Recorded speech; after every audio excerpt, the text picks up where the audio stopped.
আমার সঙ্গে দুজন গেস্ট এই মুহূর্তে রয়েছেন। সৌনক, মানে আমি আমাদের দর্শকদের বলে রাখি, বিজেপির মুখপাত্র সৌনক যখন শুভেন্দু অধিকারীর এই এগিয়ে থাকার খবর আসছে, বারবার করে নমস্কার করছে, ঈশ্বরের কাছে প্রার্থনা করছে, সেই ছবি দেখতে পেলাম। মানে এই মুহূর্তে তো একটা বড় স্বস্তি না, অবশ্যই স্বাভাবিকভাবে। অবশ্যই বিষয়টা হচ্ছে যদিও প্রাথমিক ট্রেন্ড এটা 2021-এ যে অত্যাচার হয়েছে কর্মীদের উপর, এক একটা কর্মীর বাড়ি জ্বালিয়ে দেওয়া হয়েছে, সেই কথাগুলো মনে পড়ছে এখানে স্টুডিওয়ে বসে বসে। আজকে যখন দেখছি বিজেপি এগোচ্ছে, সেই কর্মীগুলো 5 বছর পর হয়তো অনেকে বাড়ি ফিরবেন আজকে, সেই তাদের চোখের জলের কথা মনে পড়ছে, আমার চোখেও জল এসে যাচ্ছে যে তারা আজকে বাড়ি ফিরতে পারবেন।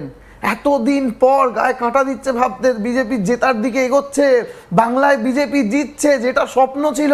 বিজেপি আজ থেকে 10 বছর আগে সিপিএম এক সময় বলতো বিজেপি আবার পার্টি, আরশোলা আবার পাখি, সেই সিপিএম আজকে জিরোতে বসে রয়েছে, সেখানে বিজেপি হু করে এগোচ্ছে, গেরুয়া ঝড় শুরু হচ্ছে। অবিশ্বাস্য লাগছে, মানে একটা ইতিহাসের সাক্ষী হতে যাচ্ছি তো, তাই নিজে খুব নস্টালজিয়ার মধ্যে চলছি, মানে ভাবার মানে এক্সপ্লেনেশন আটকে যাচ্ছে। মানে তোমার চোখের কোনায় আমি জল দেখে বুঝতে পারছি তুমি খুব আবেগাপ্লুত হয়ে গেছো। কিন্তু আমার একটা প্রশ্ন তোমার কাছে এখান থেকে, 2011-এ যখন মমতা বন্দ্যোপাধ্যায়ের সরকার এলো, তৃণমূল কর্মী সমর্থক যারা, তোমার মতো, তুমি যেরকম বিজেপির একজন একনিষ্ঠ কর্মী, সেরকমই তৃণমূলের কর্মী সমর্থক রাজুবাবুর মতন আরো এরকম ছিলেন, তারা কিন্তু একই রকম ভাবে এই আবেগটাই তারা কিন্তু দেখাচ্ছিলেন। বাম শাসনের কে খতম করে তারপর ক্ষমতায় আসা, এবং সেই সময় থেকে রাজুবাবু এটা নিশ্চয়ই অস্বীকার করবেন না, সেই সময় তৃণমূলের যারা গ্রাউন্ড লেভেলে কাজ করা কর্মী, সিপিএম এর কাছে মারধর খাওয়া কর্মী যারা, তাদের কি তৃণমূল কংগ্রেস সেইভাবে দেখতে পেরেছে?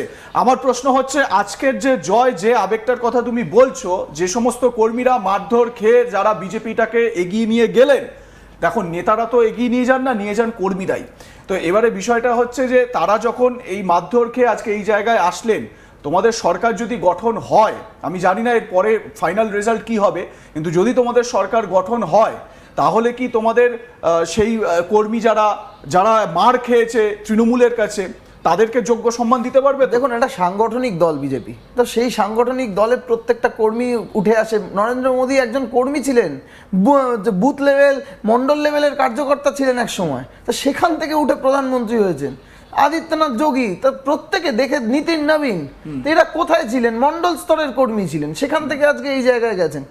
যোগ্যতা অনুযায়ী প্রত্যেকে ভারতীয় জনতা পার্টিতে জায়গা পাবে। আর এটা ভারতীয় জনতা পার্টি একটি সমুদ্র, সেই সমুদ্রতে অনেক বড় জায়গা। আর মতাদর্শ কিছু থাকার দরকার, তো মতাদর্শ আছে ভারতীয় জনতা পার্টি, কংগ্রেসেরও মতাদর্শ আছে, তাদের আলাদা মতাদর্শ হতে পারে, সিপিএম এরও মতাদর্শ আছে, কিন্তু তৃণমূল নামক দলটার কোনো মতাদর্শ ছিল না। বেশ, আমি ঠিক এই জায়গা থেকে রাজুবাবুর কাছে আসবো, যেটা বিজেপির অভিযোগ যে তৃণমূলের কোনো মতাদর্শ নেই, তৃণমূলের কোনো নীতি আদর্শ বলে কিছু নেই। এই মুহূর্তে যা ট্রেন্ড আমরা দেখতে পাচ্ছি, যেরকম ভাবে মানে একেবারে বিজেপির দিকে একটা বলা যেতে পারে কার্যত জয়ের একটা ইঙ্গিত, যদিও প্রাথমিক আমরা ট্রেন্ড আপনাদের সামনে তুলে ধরছি, কি মনে হচ্ছে তৃণমূল কর্মী সমর্থকদের ওপর প্রেশার বিল্ড আপ হচ্ছে? না, এখানে কোনো প্রেশারের বিষয় নাই। এখনো আমি আপনাদের বলছি, এখনো প্রায় 60টার বেশি আসন এখনো যেখানে তার রেজাল্টই আসেনি, মানে গণনা শুরু হয়েছে, এগিয়ে আছে, পিছিয়ে আছে, 60টার বেশি আসন এখনো পর্যন্ত, মানে আমি আপনাদের চ্যানেল অনুযায়ী বলছি, ইলেকশন কমিশন অফ ইন্ডিয়ার যে ওয়েবসাইট, সেখানে কোনো চ্যানেলের সাথে কোনো কিচ্ছু ম্যাচ করছে। আমরা এই মুহূর্তে একটু মানে লাইভ রেজাল্টটাও দেখিয়ে দিই। এই দেখুন, 248 হয়ে গিয়েছে, তার মানে 50-2, আর ওদিকে হচ্ছে 43, মানে 45টা আসনের বাকি মোটামুটি ধরুন আর আধ ঘন্টার পর থেকেই মানে যে এই কাউন্টিংগুলো, ব্যালট বাক্সে যখনই এগুলো কাউন্টিংগুলো স্টার্ট হয়ে যাবে সব জায়গায়, সেই রেজাল্টগুলো যখনই আপলোড হতে শুরু হবে, তখনই কিন্তু তৃণমূলের গ্রাফটা বাড়তে শুরু হবে। অর্থাৎ এখনই সবে শুরু হয়েছে, সকাল এখনো 10টা বাজে নেই, 10:45 বাজে, ব্যালট বাক্স সবে এখন চলছে, এখনো পর্যন্ত শেষ হয়নি। তো এখনই আনন্দিত হওয়ার কারণ নেই, কান্নাকাটি করারও কারণ নেই, অনেক কিছু এখনো বাকি আছে। যারা কাজ করেছে মানুষ তাদেরকে ভোট দেবে, এটা হচ্ছে বাংলা পরিষ্কার কথা। যারা মানুষের সাথে, মানুষের পাশে ছিল, তাদেরকেই মানুষ ভোট দিয়েছে। যারা ছিল না, যারা মানুষের সঙ্গে যাদের যোগাযোগ নেই, তাদেরকে ভোট দেবেন, এটা স্বাভাবিক ব্যাপার। আমরা এই মুহূর্তে যা আপডেট পাচ্ছি একটু জানিয়ে রাখি, উত্তর 24 পরগনায় 17টা আসনে বিজেপি এগিয়ে, 14টাতে তৃণমূল কংগ্রেস এগিয়ে।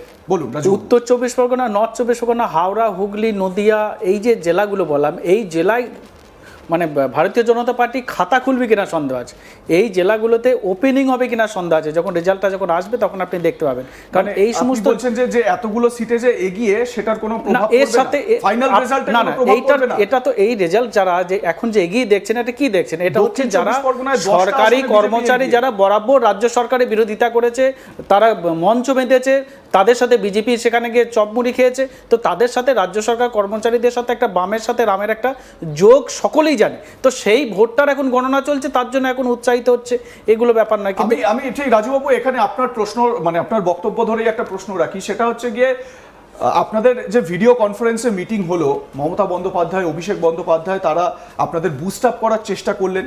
তৃণমূলের যারা এই কাউন্টিং এজেন্ট যারা, তাদেরকে কি করতে হবে, কোনোভাবে সিট ছাড়া যাবে না, এই যে প্রাথমিক যে ট্রেন্ড আমরা দেখতে পাচ্ছি, এতে করে কি একটা প্রেশার বিল্ড আপ হয়ে যাচ্ছে? আপনার কি একটা মানে কোথাও কি এই আশঙ্কাটা মনে আসছে?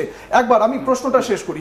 মমতা বন্দ্যোপাধ্যায়, অভিষেক বন্দ্যোপাধ্যায়েরও নিশ্চয়ই এই আশঙ্কাটা মনে এসেছে যে এই যে শুরু থেকে যে ট্রেন্ডটা আসবে, তাতে করে প্রেশার বিল্ড আপ হবে এবং কাউন্টিং এজেন্টরা তারা চেয়ার ছেড়ে বেরিয়ে আসতে পারেন, তাই কি এত সব বিভিন্ন রকম ভাবে বুস্ট আপ করার চেষ্টা? না, সেটা একটা ব্যাপার হতে পারে, সেটা সাইকোলজিক্যাল ব্যাপার, সেটা জানি না। কিন্তু বিষয়টা হচ্ছে যে দেখুন, এখন বিভিন্ন জায়গায় যে সমস্ত অভিযোগগুলো আসছে, বিশেষ করে শিলিগুড়িতে অভিযোগ আসছে যে 6টা সেখানে রয়েছে, বক্স রয়েছে, মানে যেখান করে বাক্সগুলো এসেছে, তার মধ্যে থেকে 5খানা মাল খোলা, তাদের মুখ খোলা রয়েছে, অর্থাৎ খোলা বাক্স আসছে, ব্যালট বাক্স আসছে খোলা। তার মানে এখানে যে বিষয়গুলো সেইগুলো থেকে সতর্কীকরণ করা হয়েছিল, যেরকম খোলা বাক্স আসতে পারে, লোডশেডিং হয়ে যেতে পারে, ইভিএম চেঞ্জ হয়ে যেতে পারে, বাইরে হুজ্জুতি করে দুষ্কৃতীরা ঢুকে পড়তে পারে। তাই এইগুলো থেকে সতর্ক করা হয়েছিল যাতে এইগুলো না করতে পারে এবং তারা ধৈর্য সহকারে সেখানে পাহারা দেয়, বসে থাকে যতক্ষণ পর্যন্ত কাউন্টিং না শেষ হচ্ছে, কোনো রকম উত্তেজনা পরিবেশ যাতে সৃষ্টি করতে কেউ না পারে, সেদিকে প্রশাসন এবং যারা কাউন্টিং এজেন্ট সকলকে সতর্ক করে। বেশ, সেটা তো হবেই। আমি স্পেসিফিক ভাবে দুজনের কাছে এই প্রশ্নে আসব।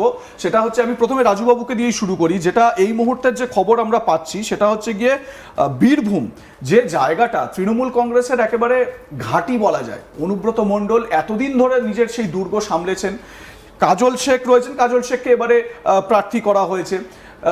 এই যে বীরভূমে 11টা আসনের মধ্যে 10টা আসনই ছিল তৃণমূল কংগ্রেসের দখলে। সেইখানে এই মুহূর্তে যেটা দেখা যাচ্ছে যে 7টায় তৃণমূল কংগ্রেস এগিয়ে, 4টি আসনে বিজেপি এগিয়ে। তার মানে যে জায়গাগুলো আপনাদের স্ট্রং হোল্ড, মানে যেই জায়গাগুলো আনব্রেকেবল, কোনোভাবে ভাঙা যাবে না, সেই জায়গাগুলোতে বিজেপির এই মুহূর্তে আমরা লিড দেখতে পাচ্ছি। এইটা মানে আমার কথা হচ্ছে গিয়ে, আপনারা তো মানুষের কথা বলেছেন, মানুষকে এটাও তো সত্যি যে আপনারা স্কিম দিয়েছেন, লক্ষ্মীর ভাণ্ডার দিয়েছেন, যুবসাথীর ঘোষণা করেছেন, সমব্যথী দিয়েছেন, আপনারা স্বাস্থ্যসাথীর ব্যবস্থা করেছেন, কিন্তু মানুষ কি সেই জায়গাটা সঠিকভাবে নেননি বা ভালোভাবে নেননি? আপনার কি মনে হয়? না, বীরভূমে যে কটা সিট আছে তৃণমূল কংগ্রেসের যা ছিল, এবার সিট একটা বাড়বে, যেটা বিজেপি পেয়েছিল সেটাও বিজেপির হাতছাড়া হতে চলেছে। এখন যে এগিয়ে দেখছেন বা সেই রেজাল্টের সাথে 8 ঘন্টা 40 মিনিটের পর থেকে সেই রেজাল্ট আর মিলবে না।